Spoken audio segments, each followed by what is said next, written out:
Atos capítulo 27, verso 22 ao 24. O subtítulo dessa mensagem e desse capítulo é Os Perigos da Viagem. Mas agora aconselho que tenham coragem, porque nenhuma vida se perderá, mas somente o navio. Porque esta mesma noite o anjo do Deus a quem pertenço e a quem sirvo esteve comigo, dizendo: Paulo, não tenha medo, é preciso que você compareça diante de César. E eis que Deus, por sua graça, lhe deu todos os que navegam com você. Irmãos, eu fiquei impactado com essa palavra. Porque às vezes a gente prega, sabe, o que o diabo faz para nos travar, para impedir o propósito de Deus na nossa vida, tudo que ele faz para desestruturar a nossa estrutura espiritual e emocional, muitas das vezes, e de tempestade que nós enfrentamos, porque o inimigo arma contra a nossa vida, certo? Mas eu quero hoje falar sobre uma tempestade anunciada pelo próprio Deus. Uma situação constrangedora anunciada pelo próprio Deus. A Bíblia vai falar que Paulo estava indo para ser julgado. Ele estava indo para um processo nada fácil. E no meio do caminho a coisa piorou. Aquilo que estava ruim ficou mal. Tem um ditado que diz assim: nem tudo está tão ruim que não possa piorar. Quem já ouviu? E às vezes a gente passa por momentos assim, que a gente olha e fala: meu Deus, estava ruim, parece que piorou.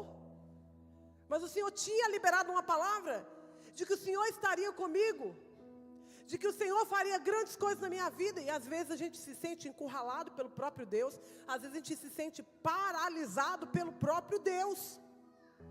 Paulo estava indo para uma situação difícil de se tratar. Com certeza no coração dele tinha muitas dúvidas de como seria, mas havia algo mais poderoso do que as dúvidas, que era a fé que o Senhor estaria com ele, independente da situação. E mais do que isso, se Deus não o livrasse, ele tinha total ciência de que tudo era para a glória de Deus. Morrer com Cristo era lucro. Então ele não estava preocupado com muita coisa. Mas eu conheço outras histórias na Bíblia, que quando o profeta vinha, e as pessoas estavam esperando uma palavra daquelas que ia levantar o astral, sabe, a perspectiva de vida daquela pessoa, seus sonhos iam ser ativados, elas iam ser impulsionadas, Deus trazia sobre elas uma palavra pesada e dura. Olha que tremendo isso. Jesus era amigo de Lázaro, amava Lázaro.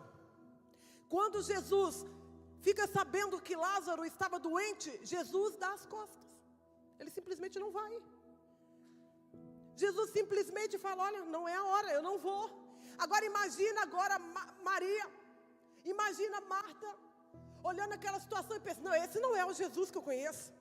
Esse não pode ser o Jesus que meu irmão ama, que a gente ama, que disse que ama a nossa família, que ama o meu irmão, que tem um apreço por nós, porque agora na hora da dificuldade, era a hora dele vir mostrar todo o seu amor. Ele simplesmente ignora e não vem na hora que a gente precisa. Um Deus que abandona quem ele ama na hora da aflição. Com certeza foi um dos sentimentos que tomou o coração delas. Seres humanos como eu e você. Quantas pessoas pararam de acreditar em Deus, porque oraram por pessoas que estavam doentes e as pessoas morreram e Deus não curou. E elas se sentem frustradas por Deus naquilo que elas queriam. Pessoas que já estavam no processo de dificuldade, mas agora o processo piorou. E o pior, quem está à frente do processo é o próprio Deus. Ela não pode jogar culpa no diabo. Ela não pode dizer: o diabo fez isso, o diabo fez aquilo. Não, porque todo o poder está sobre as mãos do Senhor. Ele tem toda a autoridade. A Bíblia diz assim: todas as coisas cooperam para o bem daqueles que amam a Deus. Todas significa as boas, as ruins, as que nos fazem rir e também aquelas que nos fazem chorar. Quantos de nós, às vezes, já não olhamos para situações na nossa vida que a gente fala assim, poxa, mas Deus disse que me ama. Eu recebi uma palavra que Deus cuidaria de mim. E agora eu estou passando por essa situação. Que amor é esse? Que amor é esse? Que me permite perder? Que amor é esse? Que me envia para uma cidade que não merece misericórdia, como foi com Jonas? Que amor é esse? Que me envia para levar a palavra para um povo que não merece?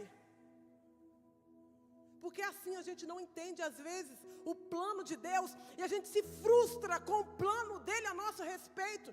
E às vezes a gente quer dar uma fugidinha daquilo, porque parece mal, e acaba dando mal para a gente. Deus vai lá e permite que coisas ruins aconteçam, para que as coisas que Ele planejou para nós possam acontecer lá na frente.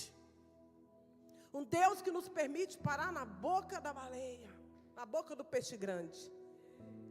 O peixe grande, tá? Eu não estava lá, não posso falar que foi a baleia. Foi um peixe grande. Aí tem algo que mexeu muito comigo, porque a Bíblia diz que os profetas, eles eram reconhecidos por suas vestes.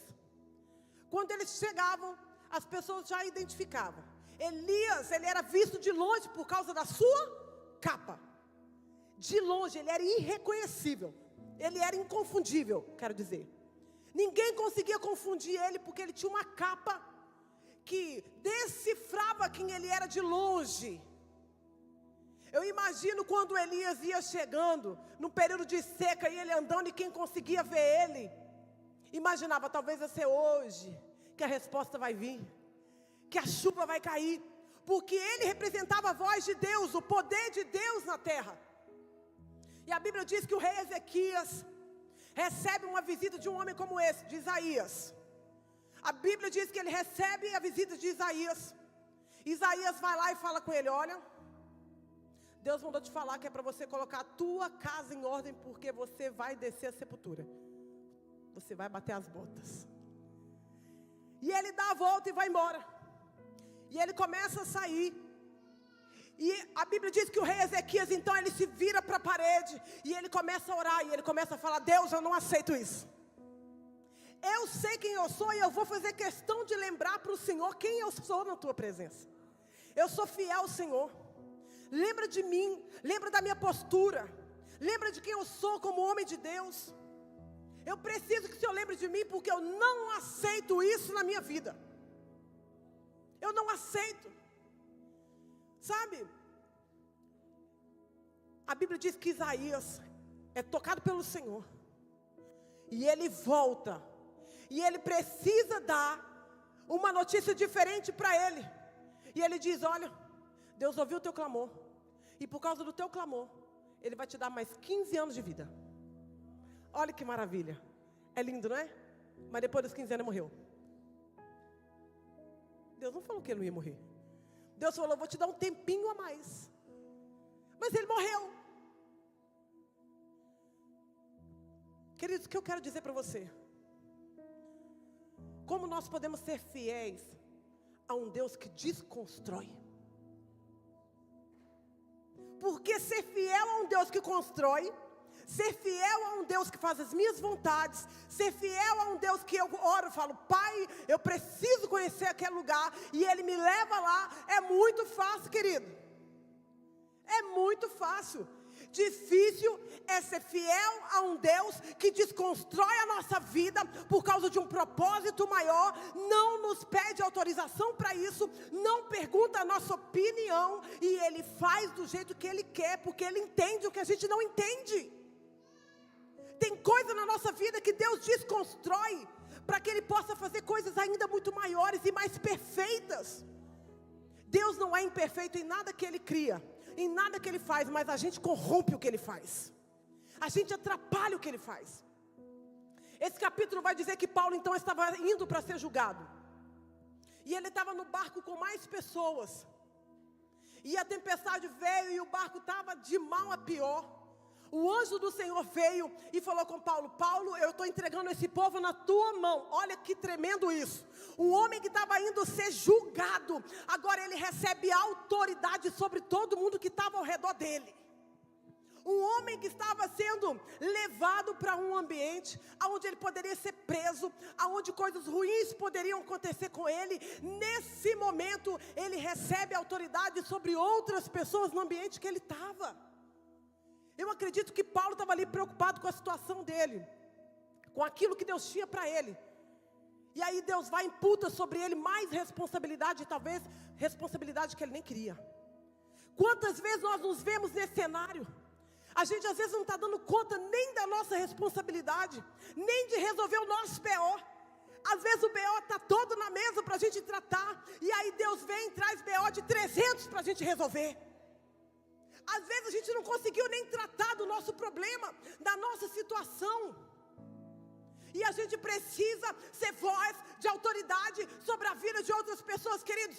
Deus não condiciona o poder e a autoridade que Ele liberou sobre nós, diante do cenário que Ele está nos inserindo, contando com a 100% de realização nossa, para que outras pessoas sejam alcançadas. Às vezes a gente vai ter realizado 20% daquilo que Deus tem para nós, e Ele vai nos usar para realizar 100% na vida de outro. Paulo estava lá, talvez precisando que alguém falasse com ele: Paulo, vamos orar? Você está indo ser julgado, não está? Talvez está pesado. Vamos orar? Não. Deus fala com ele: ei, todos estão debaixo da sua autoridade. Aceita. Seja a caminho da prisão, seja a caminho do julgamento, seja a caminho do lugar que vai te espremer. Continue obedecendo a voz de Deus, continue obedecendo a direção de Deus. Ai, pastor, mas eu estou cansada, pastora. Está difícil carregar o ministério, está difícil continuar liderando, está difícil fazer o que Deus mandou. Queridos, vai ser difícil fazer o que Ele mandou, e vai ser pior se você não fizer. Vai ser muito pior. Então aceite aquilo que Deus te deu. Seja ousado, destemido, corajoso. Não ande segundo as circunstâncias, mas ande com os seus olhos fitados no Senhor, porque Ele sabe o que é melhor para você. Sabe, começa a acreditar naquilo que Deus liberou sobre a tua vida. Eu estava falando sobre isso com a minha filha em casa hoje. Eu não posso acreditar, fazer com que as pessoas acreditem naquilo que eu carrego, se nem eu acredito naquilo que eu carrego. Como que eu vou querer que as pessoas respeitem a unção que eu carrego, se nem eu respeito a unção que eu carrego? Se eu não respeito a autoridade que foi liberada sobre mim, se eu não uso essa autoridade que Deus liberou sobre mim, como que eu quero que as pessoas acreditem que Deus ainda cura, se quando as pessoas querem oração eu me omito? Queridos, isso é muito sério. Deus estava nos dando uma direção quando Paulo deixa essa palavra. Eu sei que o seu cenário está desfavorável, eu sei que você está indo para ser julgado, mas você não pode se omitir. Há uma autoridade sobre a sua vida, não se omita. Eu não sei como está o seu cenário, mas eu quero dizer para você hoje, assim como essa palavra falou ao meu coração: Bruna, não se omita. Olha que lindo, eu fui para a França, aproveitei muito, fiquei muito feliz. Minhas férias terminavam na quarta-feira.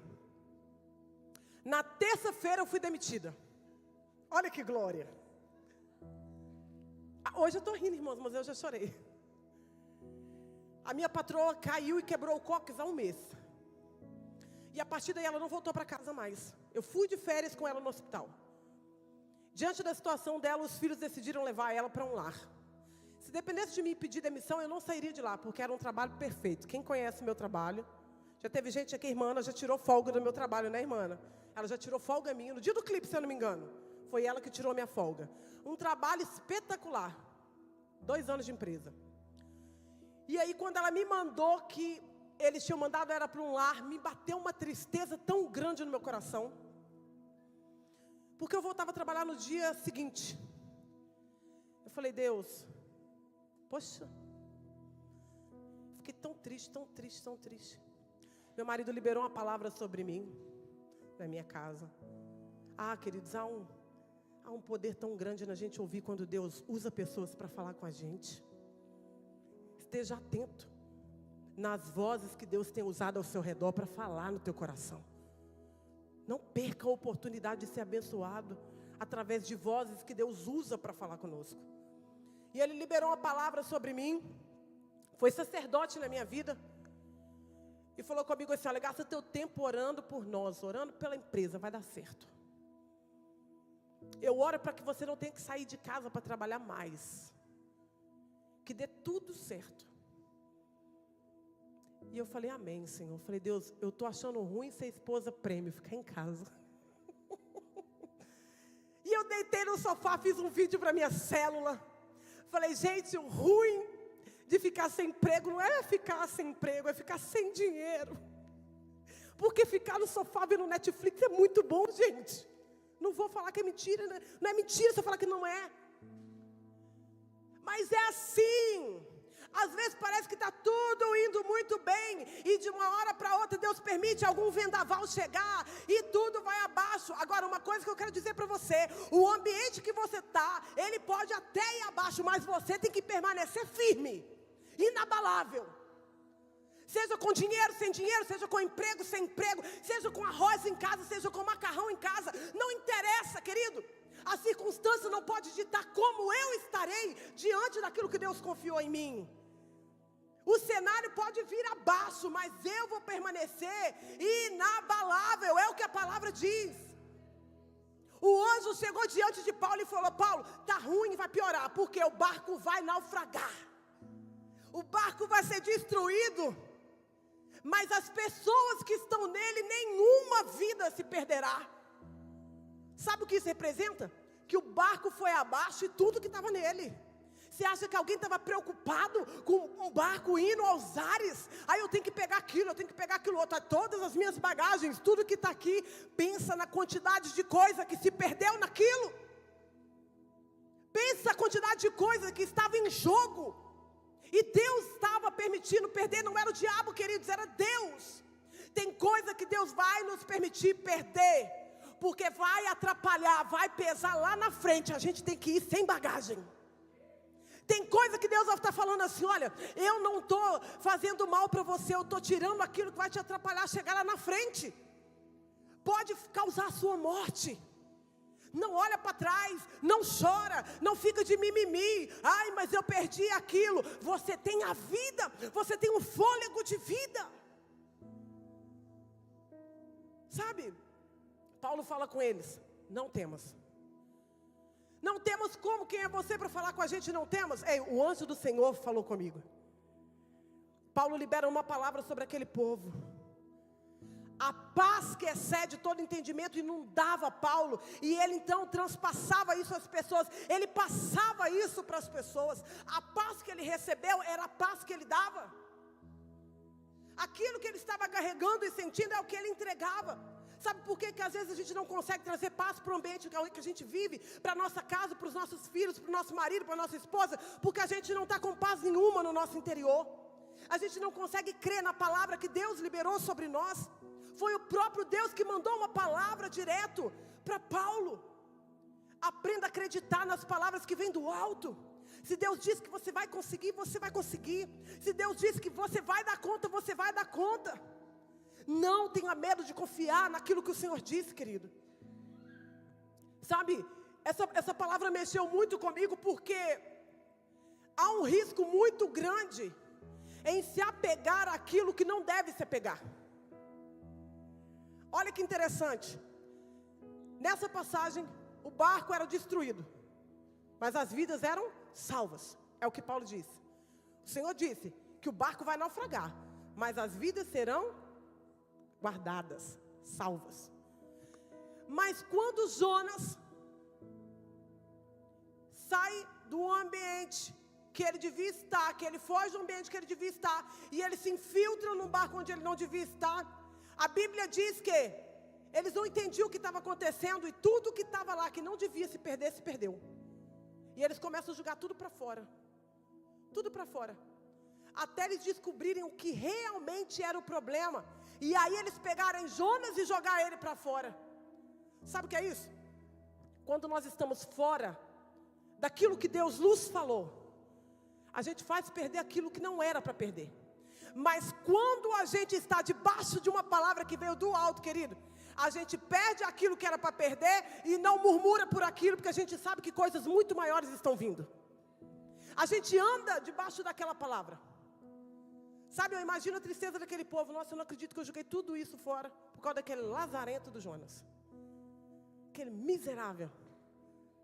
O outro, né, Jonas? Não é você não, o outro Jonas. Sabe? E aí, eu fiquei pensando em algo que também mexeu muito comigo, que é o seguinte. Em Atos 27, as outras pessoas que estavam ao redor de Paulo estavam muito bem acompanhadas. Paulo, o cara, para mim, um dos grandes nomes da Bíblia é Paulo. Primeiro, ele não era um dos 12. Ah, gente, não é fácil. Chegou depois. Chegou depois. Não foi dos escolhidos. Não experimentou o que os outros experimentaram. Não viu Jesus no Monte da Transfiguração. Não viu coisas que os outros viram. Sabe? Ele era esse cara. Um gentilzinho qualquer, digamos assim. Talvez as pessoas pensassem. Mas quando ele entrou de cabeça e tudo no Evangelho, ele foi como se ele fosse um dos 12. Ele entendia que não era sobre o número, não era sobre fazer parte de um número, era sobre gerar número. Há uma diferença nisso. Ele não fazia parte dos 12, mas ele gerava como eles. Ele não fazia parte daqueles que foram escolhidos, mas ele estava disposto a trazer outros e fazer deles escolhidos. Sabe, ele não teve a oportunidade que muitos tiveram, mas ele queria fazer o que muitos não faziam. Ande com pessoas assim, queridos. Pessoa que está tudo indo de mal a pior, mas ela sabe quem ela é, e ela olha para você e fala, não tema, vai dar certo. Ah, mas quem é você? Você está indo para ser julgado. Acha que você está com moral para falar comigo? Eu sei da tua história. O trem está feio para o teu lado. Você está indo para um cenário desfavorável. E aquela pessoa ainda consegue olhar para você com autoridade vinda do céu. Sabe falar, ei, eu sei em quem eu tenho crido e a quem eu tenho servido. Eu posso todas as coisas naquele que me fortalece. E ainda que eu morra, morrer com Cristo é lucro. Ande com pessoas assim, queridos. Ande com pessoas que amam Jesus mais do que você. Ande com pessoas que fazem a diferença, são diferentes no meio dos iguais. Isso é difícil, porque a igualdade quer nos fazer parte dela. Mas Jesus veio para nos fazer diferente. Sabe? Eu fico pensando como era o pensamento de Paulo naqueles dias. Talvez um sentimento de angústia, porque ele era ser humano. Mas ele era um ser humano bem definido. Ele era resolvido.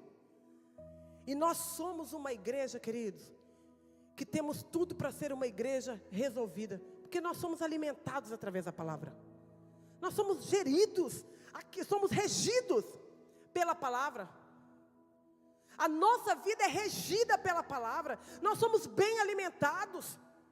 Nós não fazemos parte de uma igreja herege.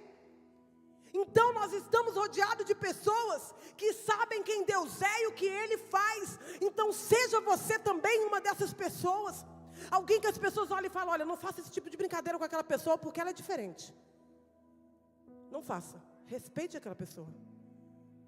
Sabe, isso não é ser chato, ser habitolado, não. É ser respeitoso. Seja alguém que as pessoas vão olhar e falar assim, cara, eu tenho prazer de sentar com aquela menina na mesa, com aquele homem na mesa. Você já viu como é que ele se comporta com a gente? Você viu a forma como que ele trata as pessoas? Você viu como ele fala com a gente? Sejamos essa pessoa que nós estimulamos o outro simplesmente por sentar ao lado daquela pessoa. Gente, tem pessoas que constrangem a gente só de abrir a boca. Às vezes ela não fala nada com a gente.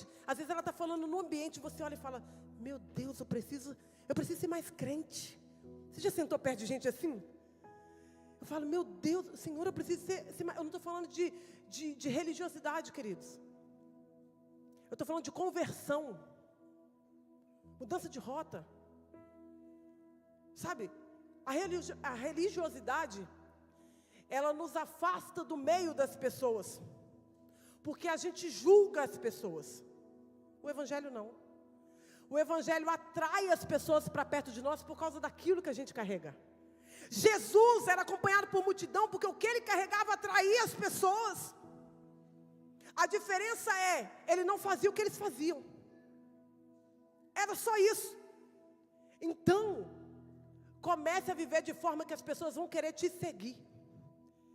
Comece a andar no teu ministério, a viver o teu ministério, de forma que as pessoas vão olhar para você e falar: cara, nossa, eu estou com expectativa de ver aquele irmão pregar de novo. Você viu que benção, aquele dia eu fui tão abençoado. Porque para cada um, Deus vai usar de uma forma diferente. Vão ter pessoas que vão ter facilidade de digerir a forma como eu ministro, mas tem pessoas que vão ter dificuldade. Tem pessoas que vão ter facilidade para digerir a forma como meu marido ministra, e talvez vão ter dificuldade comigo, e assim sucessivamente com todos os ministros da igreja. Mas há algo importante: sempre terá alguém fazendo parte do propósito de Deus para receber daquilo que você carrega. Então esteja pronto para isso, pronto para liberar, pronto para entregar tudo o que Deus tem para fazer em você, por você e através de você. Seja com o barco balançando, ou seja ele naufragado. Seja com coisas faltando, ou seja com coisas sobrando. Não permita que o seu cenário defina o que você vai viver com Deus e em Deus. O cenário de Paulo foi um dos mais desfavoráveis de toda a Bíblia. Não tem lógica na vida desse cara. O cara que mais escreveu na prisão foi esse homem, gente. Olha, ele diz assim: eu aprendi a ser feliz, a ser grato, tendo muito e tendo pouco. Aonde ele estava? Comendo um churrasco, bebendo uma Coca-Cola? Não, ele estava na prisão. Que homem é esse? Que vira para você ali todo arrebentado, debaixo de chicote, preso, e ele consegue dizer para você: eu consigo ser grato, ser feliz, ser realizado com Deus, na pobreza, na riqueza, no muito, no pouco. Um homem que estava num cenário completamente desfavorável. E às vezes a gente perde o trabalho como eu, e a gente acha: ai, coitado de mim, que dó, Deus não me ama, nem vou poder mais programar minhas viagens, que é o que eu mais amo. Aí parece que Deus tem culpa, e a gente não consegue visualizar tudo que Ele está fazendo. Aí ontem eu andei na minha casa, comecei a vasculhar a minha vida. Fui na cozinha e falei: meu Deus, eu vou poder fazer o almoço para o meu marido e fazer o trabalho. E fiz um almoço que até ele ficou assustado. Eu acho que tinha muito tempo que ele não comia um almoço feito por mim assim em casa. E a Bianca toda empolgada, a Isadora, os meninos empolgados: mãe, que bom te ter em casa. Eu já nem me lembrava o que era isso, gente, estar numa quarta-feira dentro de casa. E eu comecei a ser grata ao Senhor por aquilo que Ele estava fazendo. Falei: Deus, eu não sei quanto tempo vai ser, mas enquanto for, eu quero ser grato, eu quero celebrar, eu quero curtir isso que o Senhor está fazendo, com dinheiro, sem dinheiro, com problema, sem problema. Bendito é o Senhor que tem cuidado de mim, na minha casa, da minha família, e operando Ele em meu favor, quem impedirá? Se Deus falar amanhã que Ele muda esse cenário, Ele muda. Ele não quer nem saber quem gostou, quem deixou de gostar. Então seja grato, fiel a tudo que Deus colocar na tua mão hoje, porque o teu amanhã está nas mãos dEle. Ele pode mudar todo o teu cenário. Quero pedir o ministério de louvor para subir. E eu quero terminar dizendo algo para você. Apesar de Paulo ter vivido todo esse cenário desfavorável, apesar de Paulo ter sofrido muito, Paulo atingiu o propósito que Deus tinha para ele, que era ganhar almas e marcar gerações. Paulo, além de ter ganhado muitas almas, no tempo em que ele estava vivo, a história de Paulo continua ganhando almas nos dias de hoje. Olha que tremendo isso.